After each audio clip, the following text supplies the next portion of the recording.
कांग्रेस नेता मुमताज पटेल हमारे साथ हैं, खुद भी गुजरात से आती हैं और अहमद पटेल की बेटी भी हैं। मुमताज जी, आपने राहुल गांधी को गुजरात में सुना, कौन आप लोग के पैर बांध रहा है? सबसे बड़ा सवाल यह है, कांग्रेस पार्टी में कौन आप जैसे कार्यकर्ता या जो स्थानीय नेता है उनके पैर बांध कौन रहा है? वो आज खुल के ही बोल दें जी।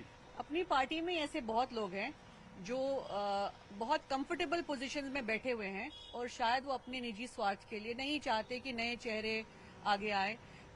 हम जैसे, मैं अपना उदाहरण भी दूं, मेरे जैसे और बहुत लोग हैं जो कि ईमानदारी और शिद्दत से कांग्रेस पार्टी के लिए काम कर रहे हैं। मैं 3 पीढ़ी के कांग्रेस परिवार से आती हूँ, तीसरी पीढ़ी हूँ और अहमद पटेल जी को सब जानते हैं कि अगर कांग्रेस पार्टी में एक आखिरी इंसान भी बचते तो शायद वही एक होते जो कांग्रेस पार्टी के लिए खड़े रहते। पर जो मेरे 3 वर्षों का अनुभव है कांग्रेस पार्टी में, मुझे तो यही फीलिंग एक आती है कि ऐसे बहुत लोग हैं जो रोकते हैं, हमें मौका नहीं देते कि हम आगे आके खुलकर काम कर सकें। तो ये लोग गुजरात कांग्रेस के पदाधिकारी हैं या फिर एआईसीसी में लोग हैं? कौन है ये लोग, आप नाम लेना चाहेंगे? नहीं, ऐसा नहीं है, पर राहुल जी ने आज मंच से एक बहुत प्रेरणा भरी भाषण दी है जिसमें हम जैसे कार्यकर्ताओं को हौसला और हिम्मत मिलता है कि शायद अब वो पहचान रहे हैं कि जमीनी हकीकत क्या है और क्यों पार्टी जो है वो कमजोर होती जा रही है। क्योंकि ऐसे बहुत लोग हैं जो मेहनत कर रहे हैं, जो काम करना चाहते हैं, पर उन्हें मौका नहीं दिया जाता। और काफी लोग ऐसे हैं जो पद पे बैठे हैं लेकिन इतने वर्षों में बड़े कोजी कंफर्टेबल पोजीशन में हैं, पर भाजपा के साथ मिले हुए हैं। और ऐसे बहुत हैं जो अपने स्वार्थ के लिए पार्टी छोड़ के जा चुके हैं। तो अब ये राहुल जी ने जो कहा कि पहचानेंगे, समझेंगे, और मैं चाहती हूँ अब यहाँ से, इस मंच से मैं ये कहना चाहती हूँ कि एक सर्जिकल स्ट्राइक होनी चाहिए और कांग्रेस पार्टी में ऐसे चेहरे, ऐसे लोग रखने चाहिए जो जिन्होंने हमेशा कांग्रेस पार्टी की विचारधारा के साथ जुड़कर ही ईमानदारी से काम किया हो। तो आप कह रहे कि आप जैसे लोगों को भी रोका जा सकता है? 3 साल से आपका एक्सपीरियंस, आप खुद अहमद पटेल की बेटी हैं, तो यही लोग बीजेपी से मिले हुए हैं, राहुल गांधी का इशारा उन्हीं की तरफ है। जी, राहुल जी ने जो कहा वो समझदार को इशारा काफी है। बहुत हैं जो बीजेपी के साथ मिलके काम कर रहे हैं, बहुत हैं जो खुद, जैसा मैंने कहा, कंफर्टेबल है तो नहीं चाहते कि नए लोग आ जाएं। अगर नए लोग आएंगे आगे तो शायद उनकी कुर्सी खतरे में हो जाए। तो कांग्रेस पार्टी को एक बड़े बदलाव की जरूरत है। लेकिन 30 साल हो गए, राहुल गांधी भी पार्टी के अध्यक्ष रहे, पूर्व अध्यक्ष है, बहुत समय से पार्टी को देख रहे हैं लीडर के बतौर पर, लेकिन उनको रोका फिर कौन है? यहाँ तो बड़ी बड़ी बातें कर रहे हैं वो, लेकिन महाराष्ट्र चुनाव हुआ, हरियाणा चुनाव हुआ, हर जगह जहां चुनाव होता है, अभी हाल में दिल्ली चुनाव हुआ, नतीजे कांग्रेस के खिलाफ गए, तो कार्रवाई करने से रोकता कहां है? अभी तक कोई बड़ी कार्रवाई तो हुई नहीं। अब यहाँ 2.5 साल बाद आपके राज्य में चुनाव होने, तो इस तरह की बड़ी बड़ी बातों से आपको नहीं लगता कि कार्यकर्ता का मनोबल भी टूटता है? और दूसरी तरफ बातें तो बड़ी बड़ी होती है लेकिन एक्शन कुछ नहीं होता। शायद राहुल जी को भी सही फीडबैक नहीं मिल पा रहा है। कल राहुल जी ने एक बढ़िया मीटिंग करी सारे डिस्ट्रिक्ट अध्यक्षों के साथ, ब्लॉक अध्यक्षों के साथ, और उन्होंने पूरा खुलकर मौका दिया कि लोग अपनी बात रख सकें। और जो फीडबैक मुझे मिली है, लोगों ने खुल के बात करी, लोगों ने बताया वहां पे किस तरीके से उनके जो वहां के नेता जो हैं वो भाजपा के साथ मिले हुए हैं, क्यों पार्टी आगे नहीं बढ़ पा रही है। तो राहुल जी ने सबका फीडबैक लिया और शायद उसी का नतीजा, जो आज का भाषण उन्होंने मंच पे से दिया, वो उसका नतीजा रहा है।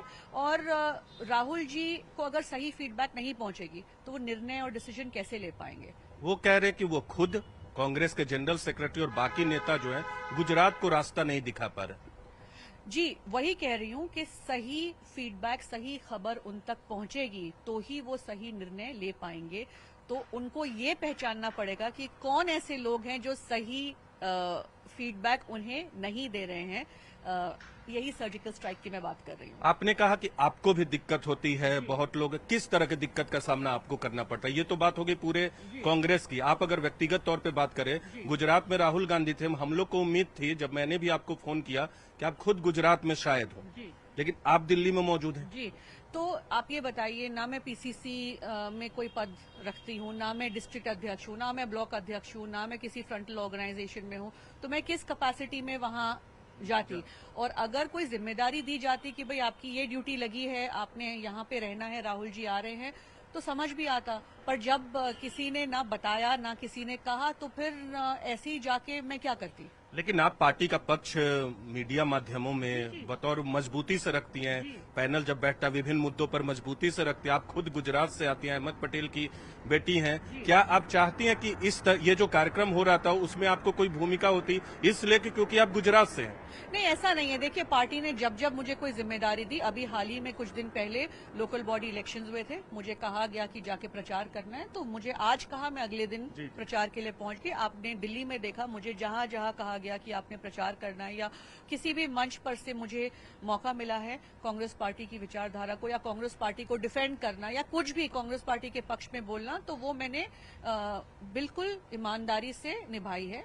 तो पार्टी मुझे जो आदेश देगी बिल्कुल करने को तैयार हूं। आपने काफी बार मीडिया में मुझे पूछना है कि आप नाराज हैं। नहीं, अगर मैं नाराज होती तो मैं पार्टी के साथ क्यों जुड़ी रहती। आपने देखा कि लोकसभा के वक्त एक बहुत बड़ा हंगामा हुआ था कि भाई आपको टिकट नहीं दी। भाई अगर ये सीट जो है भरूच की वो गठबंधन में आम आदमी पार्टी को गई, तो मेरी लड़ाई तब भी कांग्रेस पार्टी के लिए थी कि ये कांग्रेस पार्टी के अस्तित्व का सवाल है। आम आदमी पार्टी को गुजरात में हम क्यों मौका और स्पेस दे रहे हैं। तो जो मेरी लड़ाई थी वो अपनी व्यक्तिगत लड़ाई नहीं थी, वो ये मेरी लड़ाई कांग्रेस पार्टी के लिए थी। और आज आपने देखा कि वही हुआ, आम आदमी पार्टी के साथ जब गठबंधन टूटा तो कांग्रेस पार्टी के फ्यूचर को और गुजरात में कांग्रेस पार्टी के फ्यूचर को नजर में रख के ही मैंने ये मुद्दा उठाया था। तो आप आज जो कार्यक्रम था राहुल गांधी का, आप चाहती थी वहां होती?